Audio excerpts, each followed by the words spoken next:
Rusi napadaju, ali ovaj put kamionima i traktorima dolaze u pomoć Švabima, a ne da bi došli sa tenkovima. I vidite kako to sve ispadne onak kako najmanje očekivaš. I vjerojatno budu uspjeli Rusi osvojiti Njemačku simpatijama, a ne agresijom. Jer narod mrzi vlast koja je slala tenkove u Ukrajinu protiv Rusije i koja je huškala. I sad Rusi, čak i Rumuni dolaze Njemcima u potporu, u pomoć kod totalnog zablokiranja svega.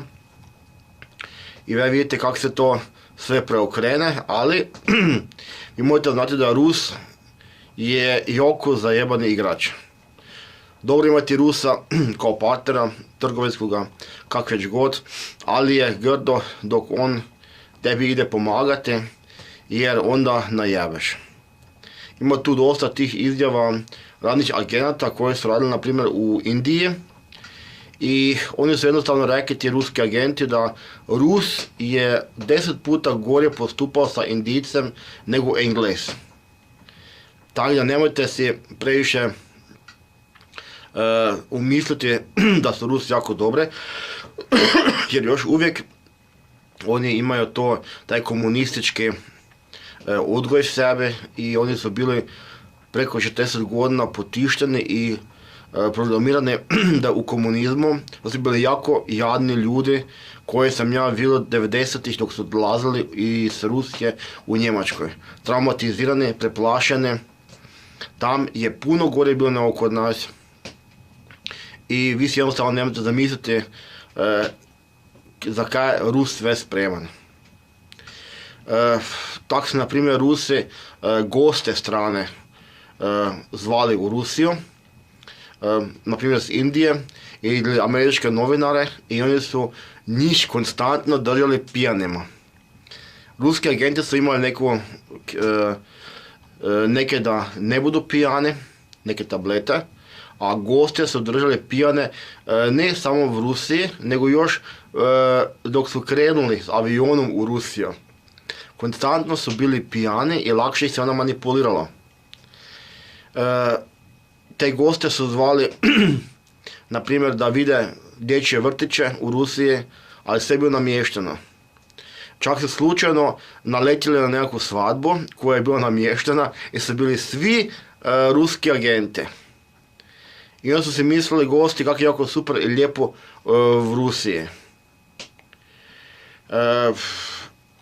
Jednostavno je Rus jako zajeban i ako on samo posumlja da ga hoćeš zajebati, ti si gotov, taj više nema.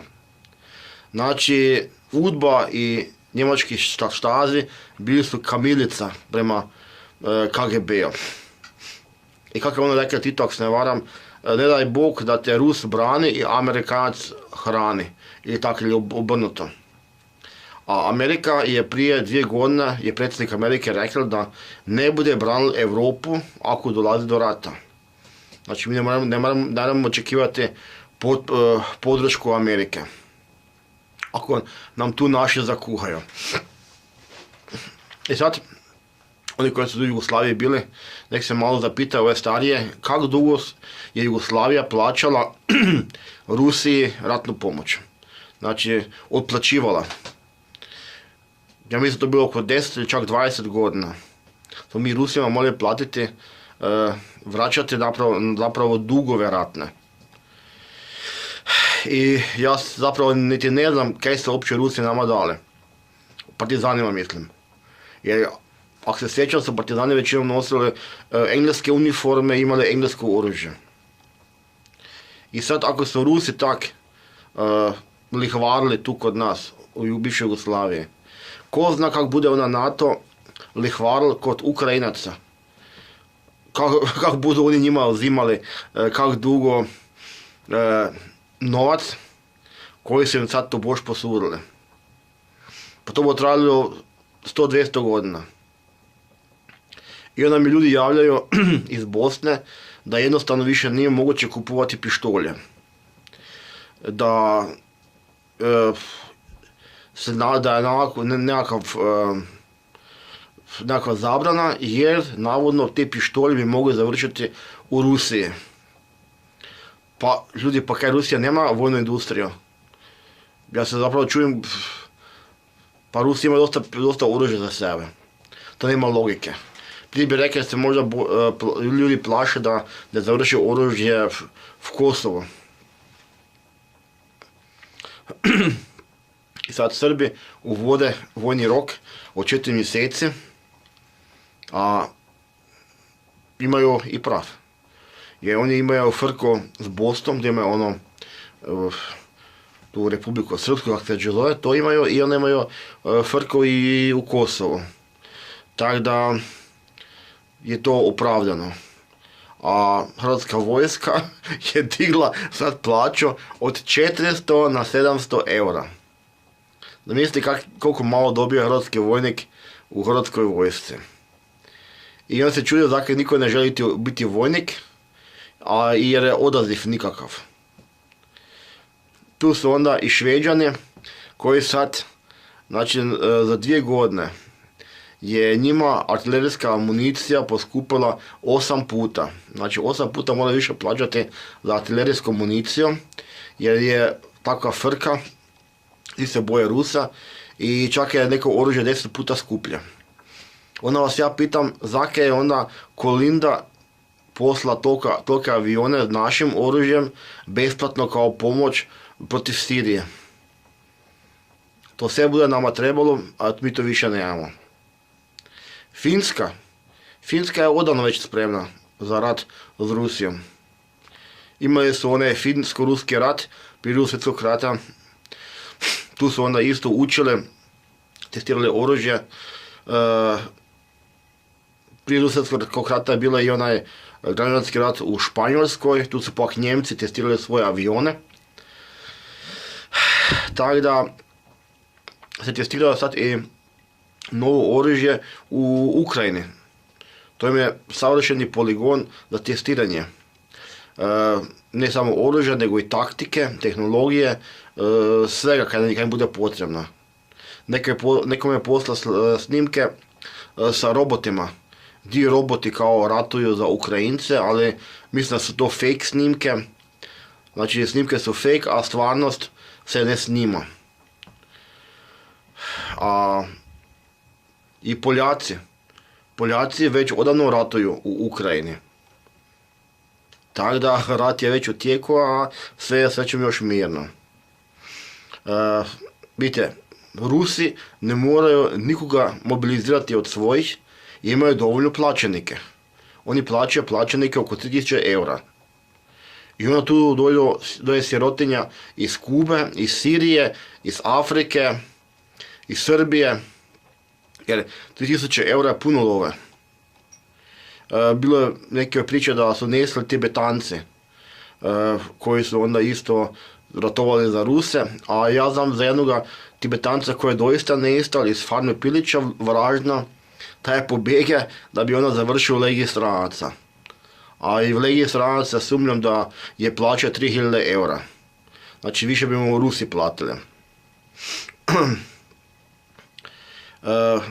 I sad smo vidjeli onaj film i video od Dekija, znači Dejan, onaj kaj vrbuje srpske plaćenike za Rusiju, di se Rusi žale javno i da su ih Rusi nazvali ciganima, da ih tuku s kundacima, vojna policija da ih tuče, i da su dobili samo 2 okvira za napad na neprijateljske položaje. Pa, kaj se oni mislili? Oni su to pusko meso. Raz ti bude Rus obeća 3000 eura, ali se nada da budeš poginul prije nego ti mora plaću dati. A reći medijima takve stvari, to je veleizdaja u ratu. Oni su potpisali ugovor.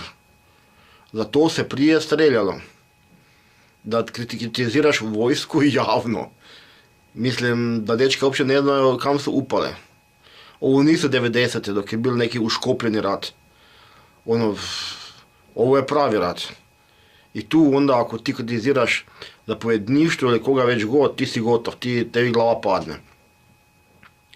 A valjda su si mislili, dečki budu došli tam, budu glumili neke manekene, budu ruskinje skakali za njima.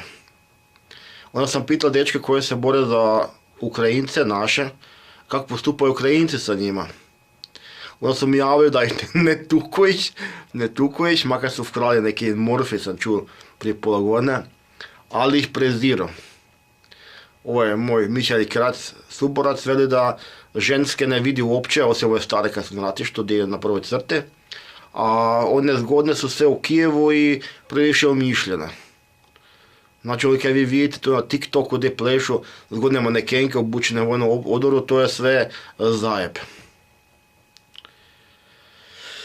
I kaj se onda dogodi, ako si stvarno onda nekakav naivac iz Njemačke ili iz Švicarske, jasno da ti se bude prelepila nekakva Ukrajinka ako si dole, samo da izvučeš van, da dobije ona njemački ili švicarski pačuš prek tebe i ona ti da nogu, pa te odjebe. I vjerojatno budu ovi Srbi koji su se žalili striljani kao neki špijuni. Sad ima Putin izbore, su sad u Rusiji i vidio sam spot izborni od Putina gdje su neki 3 vojnike u bunkeru. Ovaj glasačkom kutijom im dotrče neki kroz minsko polje u bunker i onda oni 3 bacaju glasačke listiće, jedan druga pita koga si glasoval. Ovo je veli jedan naravno da Putina i sad idu kao napasti Kijev. Oni idu u napad, kaj da je to ono dječji rođendan, kaj da je smrt zajebancija. I to je takav mentalitet u Rusiji, totalno drugačiji od našeg. Vi si nemate zamisliti koja je to razlika i kaj vas tam čeka. Tako da bolje vam je da vam je guzica doma na toplome, tako dugo dok još ide, a vrat morate vidjeti tek dok vam neko presloni cef na glavu. A veli se da bi to napravili Rusi ako bi napali Evropu, ako ne ješ njima, te oma streljaju, a ako ješ njima još možeš neki pobjeći od njih. I onda je bila neka baba gatara sa kartama isto na YouTube-u koja je rekla da 10 godina već stavlja karte i pita se kad budu Rusi napali Evropu i sad ove godine su i karte pokazale da bude sad to. Da bude to ova godina. A mi svi survivori, bushcrafter je prepari već 12 godina čekamo novog filma 2012. da bude neko sranje, a nikad se ne dogodi. Samo nas ono kuhaju v loncu polako i sve si stariji, a nikad se ne događa. A bolje da čim prije počne, bude čim prije gotovo. Jer smo prestali za takve bodlaštine. I previše smo skuhani, kako se dugo kuhaju. I to na skroz laganoj vatrici.